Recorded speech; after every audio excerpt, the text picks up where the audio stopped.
Mesdames, Messieurs, bonjour, bienvenue au journal. Ce qu'il faut retenir de l'actualité, les valeurs endogènes de tolérance et de paix rappelées comme moyen pour assurer la paix et la cohésion sociale au Burkina, d'où l'invitation du ministère de la Justice à de nombreux responsables de la société civile, de la chefferie coutumière et des communautés religieuses pour des discussions afin de les promouvoir. Le dernier hommage au sénateur John McCain lui est rendu en Arizona avant les funérailles nationales prévues samedi à Washington. Le sénateur McCain, décédé samedi dernier à l'âge de 81 ans, a été par 2 fois candidat à la présidentielle américaine. Mais tout d'abord, la visite d'État du président du Faso a commencé en Chine avec l'arrivée à Pékin du chef de l'État à la tête d'une forte délégation. C'est une visite historique après 24 ans de rupture des relations diplomatiques entre les deux pays. Une nouvelle page s'ouvre dans la politique étrangère du Burkina. Donc, poursuit, les autorités burkinabées et chinoises sont décidées à nouer un pacte de coopération pour le développement économique de leur pays. Dès son arrivée à Pékin, Rochma Christian Kaboré s'est entretenu avec la communauté burkinabé vivant en Chine. Nous retrouverons bientôt nos envoyés spéciaux Yacouba Gamene et Jean-Emmanuel Ouedraogo. Cela dit, s'achemine-t-on vers une crise au sein du parti pour la Renaissance et la solidarité Paris. Au lendemain de l'installation des nouveaux bureaux de ce parti, le président du Paris a rencontré la presse ce matin pour évoquer la vie du parti et la situation nationale. En réalité, Roland Tondé a saisi cette opportunité pour tirer la couverture de la légitimité vers lui et a affirmé avoir exclu certains membres du bureau national dirigé par Roland Gungunga, lui-même exclu du Paris. Décidément, une guerre de Roland qui nous explique Amadou Ilboudo et Sipayete Eleonore Ouedraogo. Il est le seul et unique président du Parti républicain pour l'intégration et la solidarité Paris, selon ce récépissé du 27 août 2014. Roland Tondé, devant la presse burkinabé, tient à rappeler à Roland Gungunga, fils du père fondateur du parti, qu'il a été élu président à l'issue du premier congrès extraordinaire tenu le 21 juin 2009. Aussi, il déclare Roland Gungunga, personne non désirée du parti. Est considéré comme persona non grata. Le sieur Gungunga Roland désiré, il avait été accepté dans le parti en mémoire de son père défunt fondateur. Il a été en complicité avec les membres du parti, usurpé, faux en écriture publique et privée, détournement de fonds. Le Paris ne serait une entreprise privée, ni de la monarchie de père en fils. Et si tel est le cas, je réclame mes actions et mes dividendes placés depuis 2009. Le président du Paris a aussi exclu 5 membres du bureau politique national pour diverses raisons, dont l'indiscipline avec poursuite judiciaire pour haute trahison du parti. Pour compter du lundi 27 août 2018, en attendant le verdict du procès en cours en justice, sont exclus du parti Comporé Pourbi Franck, Sawadrote Cherche, Tedrebero Mahamadi, Congo Sévérin, Ouedraogo Madi. Sur le code électoral, le président du parti sera lui au chef de file de l'opposition. Pour lui qui a une résidence en Côte d'Ivoire, le nouveau code ne prend pas en compte les Burkinabés vivant en Côte d'Ivoire qui ont pour seul document valable la carte consulaire. La promotion des valeurs endogènes de tolérance et de paix enseignée à un parterre de responsables de la société civile.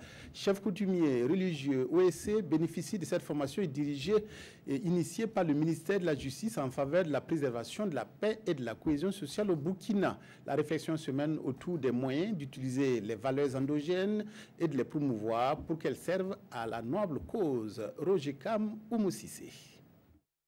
Les valeurs endogènes de tolérance et de paix sont des terreaux favorables pour le développement économique et social du Burkina Faso, selon le ministre en charge de la promotion civique. Des valeurs qui sont en déperdition.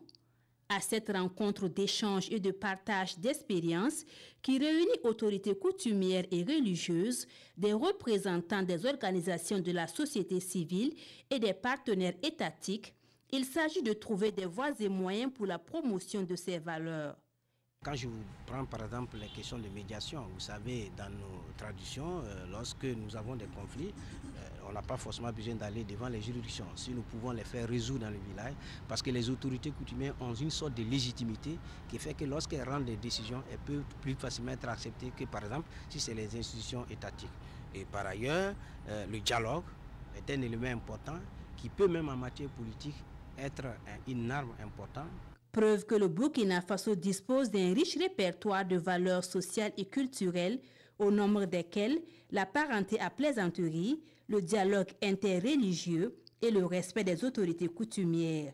Une richesse que le département de René Bagoro veut à tout prix sauvegarder à travers des actions de sensibilisation, d'éducation et de formation. Autre lieu, autre formation, mais toujours avec le même maître d'œuvre, des organisations de la société civile du Sahel bénéficient d'une formation sur l'assistance et les secours efficaces à apporter aux personnes vulnérables en cas de crise. Cette rencontre est initiée par le ministère de la Justice, des Droits humains et de la Protection civique à travers le Comité interministériel des droits humains et du droit humanitaire international. 45 OSC de la région sont représentés à Dori à l'occasion de cette première session. Faisal Sissé, Sekou Zongo à Dori. Outiller et amener les organisations de la société civile OSC à avoir une prédisposition pour porter secours et assistance aux personnes vulnérables en période de conflit armé ou de situation de trouble. Tel est l'objectif principal de la présente session de formation à Dori. 45 au total, ces représentants des organisations de la société civile se mettront à jour des règles et principes des droits humains. Nous avons un répertoire de près de 200 associations qui travaillent avec nous. Donc nous avons estimé qu'il était nécessaire de pouvoir discuter, échanger avec les représentants de ces structures pour voir les degrés d'imprégnation de ces principes et voir les insuffisances et voir aussi leurs besoins pour essayer de leur permettre de pouvoir jouer le rôle qui est le leur.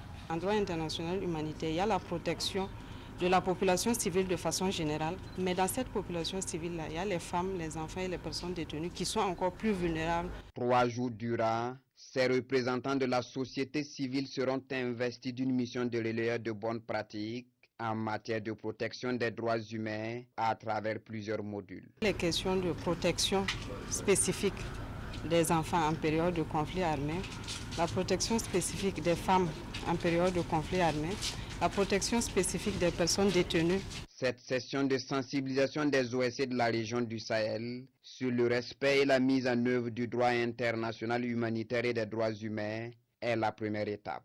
La deuxième est prévue du 11 au 13 septembre prochain à Dédougou, dans la Boukoul du Moun. La chaîne de télévision Canal+ continue son offensive en direction de sa clientèle en lançant une nouvelle formule baptisée Essentiel. Pour expliquer les enjeux de cette nouvelle formule, une soirée a été organisée lundi dernier à Ouagadougou. Elle a permis aux responsables de Canal de parler aussi des nouvelles chaînes qui seront lancées en septembre. Issaka Ouedraogo, Vincent Tiendrebeogo. De la nouveauté à Canal+, telle est l'information que les responsables de l'opérateur de diffusion au Burkina partagent avec leurs convives. L'innovation porte sur la création de 3 nouvelles chaînes de télévision accompagnées d'une nouvelle formule d'abonnement au profit des consommateurs. Essentiel Plus, c'est une nouvelle formule. Donc on a fait un mix qui est la concentration du sport et les 2 nouvelles chaînes comédie-série qui sont donc Action et Rire. Concrètement, nous avons donc 17 chaînes en Full HD. On a 10 chaînes de sport. Donc on a les chaînes effectivement Premium Canal Plus Sport, plus d'autres chaînes, 5 chaînes de sport thématiques. Et nous avons donc les 12 autres chaînes Canal Plus, je dirais, comédie, action, rire. Et enfin, toutes les autres chaînes africaines qui existent déjà sur notre bouquet depuis quelques temps.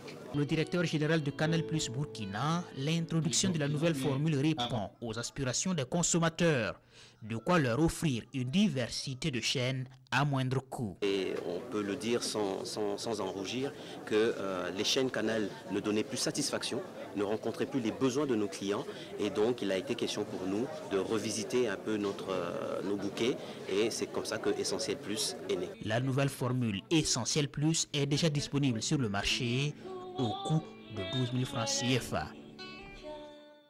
Son cercueil drapé du drapeau américain est exposé à Phoenix, en Arizona, où se bousculent de nombreux hommes et femmes pour lui rendre un dernier hommage. C'est l'un des hommages qui seront rendus au sénateur John McCain, décédé samedi dernier à l'âge de 81 ans, avant ses funérailles nationales.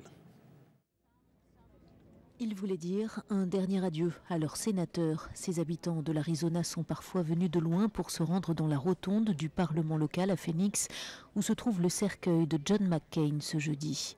Le premier d'une série d'hommages qui se succéderont jusqu'à l'enterrement dimanche au cimetière de l'Académie navale d'Annapolis.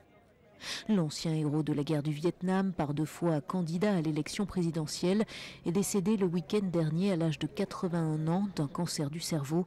Des funérailles nationales, où sont notamment attendus Barack Obama et George W. Bush, sont prévues samedi à Washington. Mais la famille n'a pas souhaité que Donald Trump soit présent. Le Brésil prend des mesures draconiennes pour éviter les conflits entre réfugiés vénézuéliens et populations locales. Plus de 3000 militaires ont été envoyés à la frontière entre les deux pays. Le pays de Michel Temer a accueilli depuis le début de la crise au Venezuela plus de 60 000 réfugiés. Face à l'afflux de Vénézuéliens qui quittent leur pays, le Brésil va déployer 3200 soldats à sa frontière avec le Venezuela jusqu'au 12 septembre prochain. Selon le président brésilien Michel Temer, ces militaires auront la charge d'assurer la sécurité des citoyens brésiliens et celle des immigrants vénézuéliens qui fuient leur pays. L'idée de limiter le nombre d'entrées quotidiennes rendues publiques par le président Temer lui-même a finalement été abandonnée. Selon les Nations Unies, sur les 2 300 000 Vénézuéliens vivant à l'étranger, plus d'1,5 million d'entre eux seraient partis depuis 2015 et réfugiés dans les pays de la région. Au Brésil, la décision du président Temer de déployer des soldats dans la localité frontalière de Pacaraima, seul point de passage entre les deux pays, survient une dizaine de jours après ce déchaînement de violence de la part d'habitants en colère contre des camps de réfugiés vénézuéliens. Il ne s'agit plus de la politique intérieure d'un pays, mais d'une politique qui dépasse les frontières de nombreux pays et menace l'harmonie de notre continent tout entier. Pour faire baisser la pression migratoire à la frontière, le gouvernement brésilien a décidé de déplacer une partie des réfugiés vénézuéliens vers les grandes villes du pays, dont Sao Paulo. Sport, c'est cet après-midi que s'achève le tournoi de la solidarité en volleyball. Débuté lundi dernier, il regroupe à Ouagadougou 4 pays ouest-africains qui s'affrontent en hommes et dames. Il s'agit du Bénin, du Mali, du Niger et bien entendu du Burkina. Les finales se joueront au Palais des Sports de Ouagadougou 2000 et Dabakini nous parle de ses affiches. Comme en 2016, le Burkina Faso disputera la finale de ce tournoi de la solidarité en hommes et en dames. Chez les dames, les Burkinabés ont signé leur 3e victoire en battant hier le Mali par 3-7-2. Un match très plaisant, plein de dynamisme et d'enthousiasme. 25-22, 25-20, 15-12, contre 25-12 et 25-20. Ça fait une 3e victoire. On compte en tout cas satisfaire le peuple burkinabé, le monde de volleyball. C'est une belle équipe, une équipe très jeune. Il y a même des filles de 16 ans, 15 ans qui jouent. Donc je crois que ce n'est que partie remise. C'était un match test. Donc c'est la même équipe qu'on doit rencontrer encore en finale. On va essayer de corriger les erreurs et puis revenir en de bons pieds. Les hommes, eux, disputeront leur finale face aux Nigériens. Gaussou Sidibé et ses camarades ont eu raison des Maliens 3-7-1. Un match également à la hauteur des attentes. 25-23, 25-23, 25-20 contre 25-22. 3-7-1, nous l'avons préparé judicieusement parce que nous avons vu le Mali jouer lors de leurs 2 premiers matchs. C'est en fonction de ça que nous avons essayé de mettre notre bloc en place, notre défense en place et le résultat est là. D'abord, on félicite l'adversaire. Ils ont très bien joué ce match. Et ils sont chez eux, c'est vrai, mais après, malgré la défaite, c'est la famille, quoi. On reste ensemble. On est déçus et on demande nos excuses au peuple malien. Mais bon, voilà quoi, c'est le sport. Il y a un gagnant et un perdant chaque fois. La finale se dispute cet après-midi au Palais des Sports de Ouaga 2000 à partir de 15h30. En dames, le Burkina Faso croise le Mali. Et en hommes, le Niger est opposé au Burkina Faso. Et bonne chance à toutes les équipes. L'arrestation hier de Safiatou Lopez fait la une des quotidiens de ce jeudi. L'autre sujet qui bat la une des journaux est cette manifestation de protestation à Bobo-Dioulasso contre la mise en place du bureau provincial du MPP du Houé. La revue de presse avec Abdoul Rasmane Zongo. Quand la gardienne de la paix prend en otage le domicile d'une responsable de la société civile à Ouaga 2000, cela s'apparente à une visite pour le moins indésirable des Pandores chez Safiatou Lopez. Safiatou Lopez arrêté, souffle l'observateur, tandis que les éditions Le Pays murmurent Safiatou Lopez interpellé. Le domicile de l'activiste encerclé puis perquisitionné, ajoute le journal Le Quotidien. Mais que reproche-t-on à la leader de la société civile, s'interroge le journal de tous les Burkinabés, mais pas que. Même le défenseur de la veuve et de l'orphelin n'en sait pas plus que vous. L'avocat ici à l'image de Madame Lopez ne connaît pas aussi le motif de l'arrestation de sa cliente. Explication rapportée par les éditions Le Pays, je cite, « Officiellement, il n'y a pas de motif, affirme l'avocat, aucun mandat n'a été présenté à Madame Lopez, le motif de son arrestation n'a pas été communiqué, elle est partie avec les véhicules de la gendarmerie et on ne connaît pas sa position. » En attendant d'éclater la vérité dans cette affaire floue à Ouagadougou, à Bobo-Dioulasso, nous parlons politique et autre chose à présent. Le message est plutôt limpide, celui des protestataires contre le nouveau bureau provincial du MPP.